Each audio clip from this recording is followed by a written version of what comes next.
Gabbie Hanna is up to something, but this time it's not on Twitter. What's up, guys? Today we have to talk about Gabbie Hanna because she's being called out for how she treats her fans on Patreon. It's a mess, so let's get into it.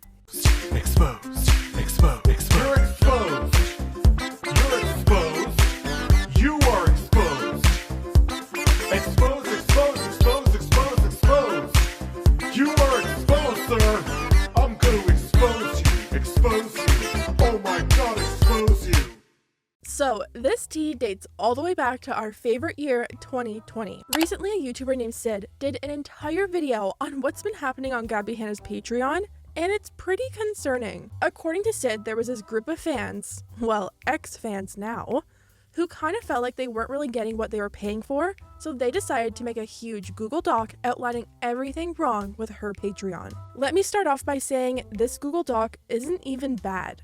It's literally one of her fans who just felt like they were kind of getting scammed by her. Here's a bit of the review. Up until a couple weeks ago, I was just a regular Patreon like everyone that needs to be to join the Discord. I paid monthly for her Patreon just because I felt like it was needed to be on the Discord and that Gabbie deserved this money. I joined back in July of 2019 under the premise that Gabbie Hanna was constantly active on the server and personally talked to each and every person. I joined her $10 tier on Patreon because it gives access to the writing channel on Discord. Gabbie claimed that she was active on that channel and read the content posted. Gabbie had not talked in that channel since June 20th, 2019. I joined the Patreon 19 days after the last time that she was in that channel. So it doesn't even seem that bad, right?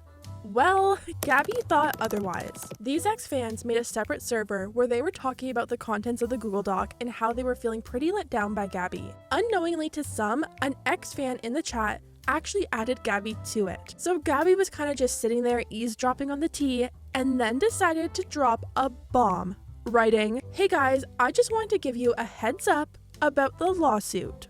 These fans were just shook. Like, they did not expect Gabbie Hanna to be lurking, and they definitely didn't expect to hear the words lawsuit. Gabbie goes on to say that if anyone is under the age of 18, their parents would be contacted instead, and she said it's not about scaring people, it's about slander, since this was posted publicly. A fan replied back to Gabbie's lawsuit threat, saying, "It's not slander at all if I have proof. All we did was explain our experience on a private Discord that hasn't been posted publicly on any other platform," which is completely reasonable.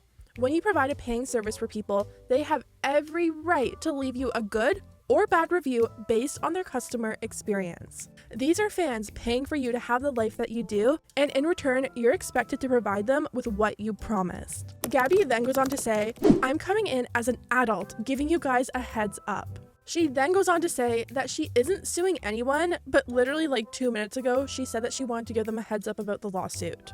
Make it make sense. An ex-fan in the chat then asked Gabbie if she even had their addresses for the lawsuit because these were just a bunch of kids in a server talking. This is where it kind of gets crazy. Gabbie then tells them, "I have your socials, which have IP addresses.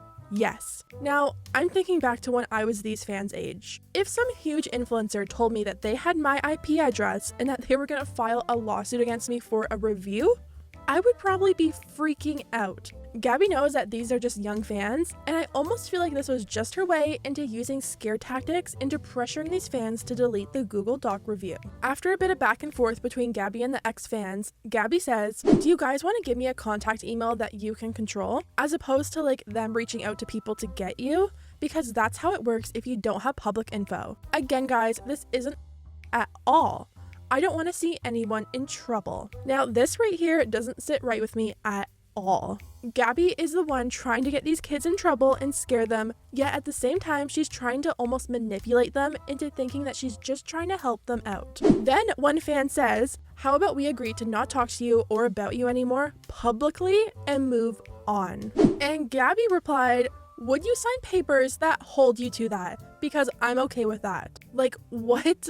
Papers so people don't talk about you. These are like probably preteen kids. A lot of the people in this chat were obviously under the age of 18, so they can't sign legal documents themselves. So Gabbie says, "Okay, you guys will need a parent or whoever your legal guardian is to sign." Of course, this freaked these kids out even more because they don't want to get their parents involved in legal internet drama with some YouTuber. As soon as they started to kind of back away over getting their parents involved, Gabbie said, If you don't want to, I'll have the lawyers get it, and that's totally fine. And an ex-fan responded saying, "You're asking for kids' private emails over sending some screenshots. This is too much." And you know what? I completely agree. I know it's hard to have people talk badly about something that you're passionate about or not enjoy the service that you're providing, but that's life. You can't file a lawsuit against a fan for leaving a bad review on you. Apparently, these fans were also posting screenshots of her private chats with them, trying to expose her, and that's the reason that she was a lawsuit. The private chat started to get picked up on Twitter while she was already going through that drama last year, and I guess she was trying to do damage control. Now, Sid has 2 videos about Gabbie Hanna's Patreon. When I was watching Sid's video on this, he said something really interesting. He thinks Gabbie uses her Patreon members to kind of hype her up to act how she acts on Twitter. Normally, she posts her rants there first or gives people a heads up, and a lot of her fans actually back her and even encourage the behavior that we see on Twitter. Sid said that even recently her fans over there were encouraging her to come for Rachel Oates over not liking her poetry. He said he could actually only find one person who advised against Gabbie getting herself into more drama. But I actually did find one comment out of the 30 comments on this post that was genuinely concerned for Gabbie. This person said, "Take care of yourself, Gabs. This could turn into what last summer turned into, and if you need to leave again, do it if you need." There was one comment out of 30 comments discouraging her from doing what she later did. If you have 29 people telling you to go for it and call someone out and drag them, and only one telling you not to, you might be more inclined to actually do it. She's using her fans to enable the behavior that gets her into these situations. Now, speaking of Gabbie Hanna, the other day she was doing a live stream on TikTok, and apparently people were reporting her for her behavior, and TikTok just banned her from live streams. Lullaby and good night. Baby, tuck in your sorrows, find a way to drown it out somehow. Go to sleep, rest your head. I don't know exactly what she was doing to get banned, but she's banned. Gabbie actually spoke out about the ban on Twitter, writing, "This is why they say I violated community guidelines and ended my stream." And it was just a video of Gabbie staring into the camera and making faces.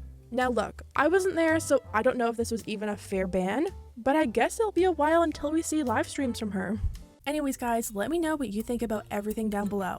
If you liked the video, hit the thumbs up button because it really does help my channel, and I'll see you next time.